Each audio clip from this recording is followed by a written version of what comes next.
He said, "I'm just a little sardine, squashed in a tin." "A sardine?"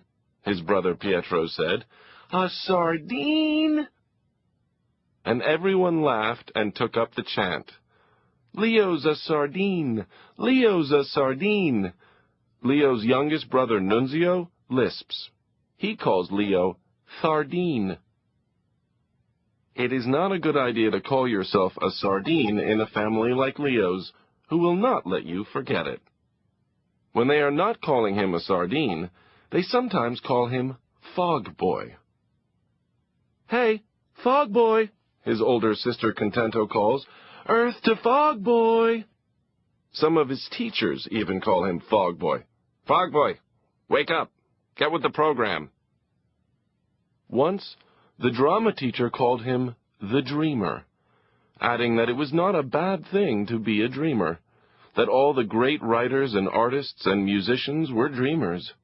Leo wished his teacher would tell his family that. The attic. It is raining, pouring, the wind beating against the house. Pietro and Nunzio are fighting, Contento is whining, and Leo flees to the attic. The rain pelts the window, seeping in around the edges, dripping in thin streams down the wall. Leo pokes through the dusty boxes, an explorer on the verge of an important discovery. Leo unearths a box with his father's name, Giorgio, on it. Inside the box, near the top, he finds a small blue leather-bound book with yellowing pages, containing his father's handwriting in small script, brown ink. On the title page, "The Autobiography of Giorgio, age of 13. Leo flips to the middle, where he reads these words: "When I am happy, I tap dance." Tap dance? His father?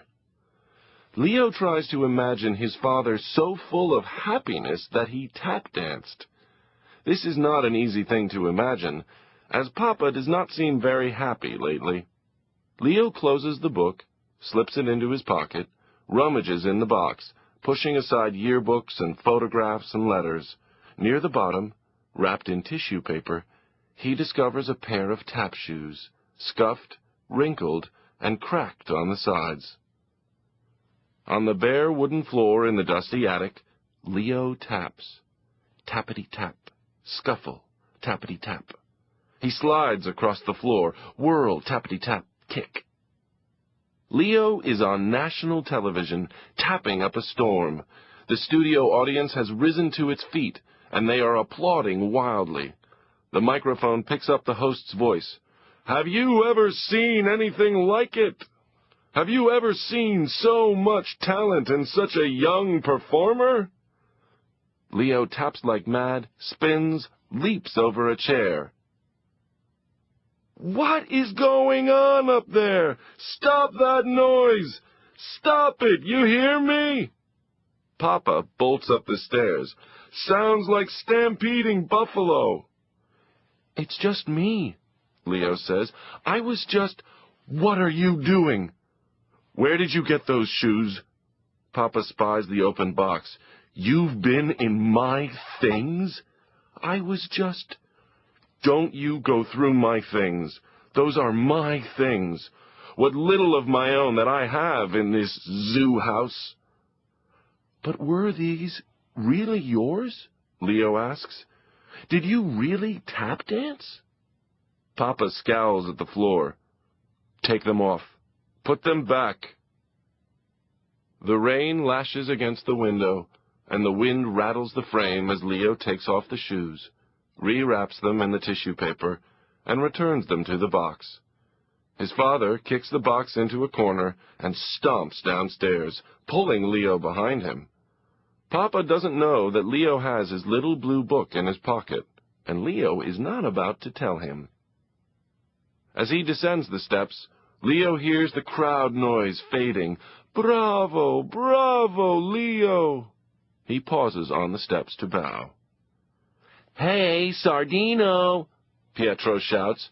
"Your turn to clean the bathroom!" home. Leo, Contento, Pietro, Nunzio, and their mother are in the kitchen. A small room with faded green and white wallpaper. Leo's mother is flinging papers on the floor.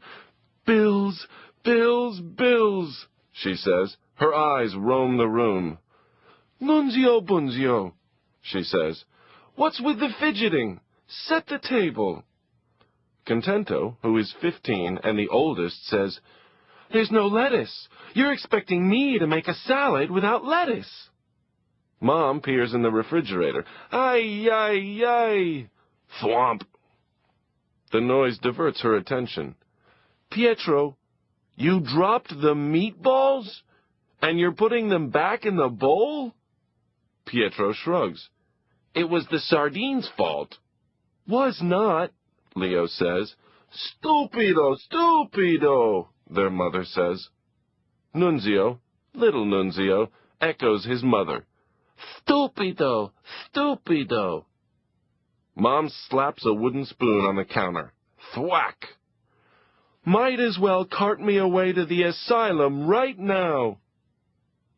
It is all noise and confusion, and Leo feels invisible and wants to press the stop button and rewind. Leo sees Papa coming up the walk, pulling at his tie, yanking it as if it is strangling him. "Papa's home," Leo announces. Leo's mother raises her hands toward the ceiling, as if she is beckoning help from above. "Ay, ay, ay, clean up this mess. You know how your father hates a mess." Papa slogs in through the door, pouchy bags under his eyes, a mustard stain on his shirt. He glances at the meatballs on the floor, the sauce splattered on the stove and countertops. A man should have to come home to this? He turns, stomps back outside, slamming the door behind him. Wham! His wife calls after him. "And who makes you so lucky that you get to leave? Do I get to leave? No." "You want to leave?" Leo asks. Mom says, "Yes, look at you, all of you, a band of noisy goats." Goats. Sardine. Fog boy. Leo sits at the table in the nook at one end of the kitchen and presses a piece of peeling wallpaper against the wall. The lights have dimmed, and he hears music, a rousing march. "So, how was school today?" his mother asks. Leo says, "I'm trying out for the school play." Contento says, "I'm on the soccer team." Pietro says, "I'm on the football team." Nunzio says, "I'm in the choir." And their mother says, "What amazing children I have been blessed with." And their father beams down at all of them and says, "See, see, amazing children." He turns to Leo. "And you, most especially," he says, "an actor. Think of it." Pietro elbows Leo. "Hey, fog boy, sardine, wake up. Did you hear me? Pass the meatballs." The Genius. Alone in the room Leo shares with his brothers, he opens his father's blue leather-bound book, his autobiography, age of 13, and stares at the photographs pasted there.